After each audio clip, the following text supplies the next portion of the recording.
কি রান্না করেছো তা বলো।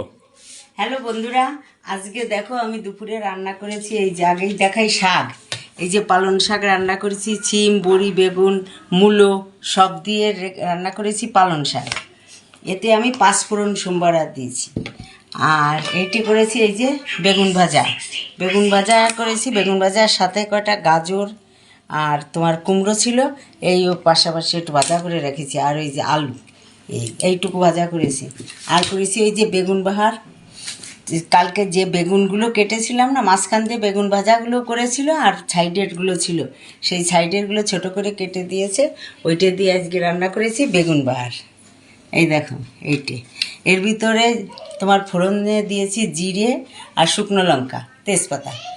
আর তোমার বেগুনগুলো ভেজে রেখে জিরে বাটা ধনে বাটা লঙ্কার গুঁড়ো সব দিয়ে আর নুন মিষ্টি পরিমাণ মতো দিয়ে এটাকে কষিয়ে সামান্য জল দিয়ে চাপা ঢাকা দিয়ে এইটাকে রান্না করেছি। আর নামানোর আগে একটু ঘি গরম মশলা দিয়েছি।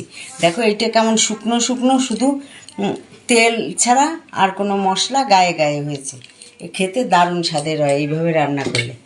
আর রান্না করেছি এই দেখো পনিরের তরকারি করেছি আলু দিয়ে এই দেখো পনিরের তরকারি বেশ মানে পাতলা পাতলা এই ঝোল করে করেছি, সেই রকম গ্রেভিভাবে আমি করিনি।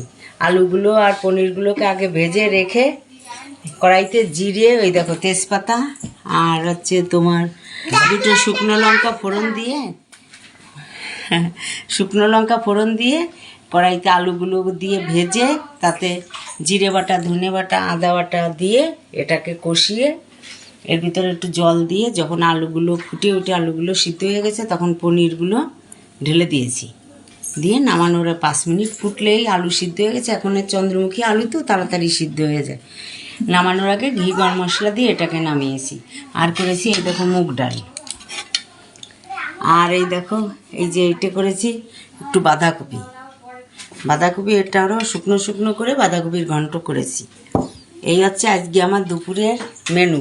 আর এই দেখো কত সালাদ কাটা রয়েছে, কালকের এই সালাদগুলো অনেক বেশি হয়েছে। দেখো সব সালাদই ভালো আছে দেখে আজকে আমি আবার ফ্রিজ থেকে বের করে এনে রেখেছি। দুপুরে কিছুটা খেয়ে এটাকে আবার শেষ করতে হবে, ফেলে দিয়ে আর থেকে একটু শসা পেঁয়াজ সবগুলোই খাওয়া যাবে।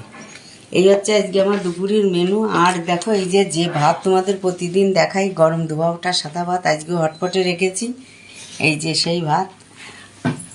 আজ দুপুরের রান্না আমার এই পর্যন্তই। এই রান্নাগুলো কার কার ভালো লেগেছে কমেন্ট করো, তোমরা আমার পাশে থেকো। তোমাদের সাথে আমার আবার দেখা হবে পরবর্তী ভিডিওতে। সেই পর্যন্ত তোমরা সবাই আমার ভিডিও দেখো।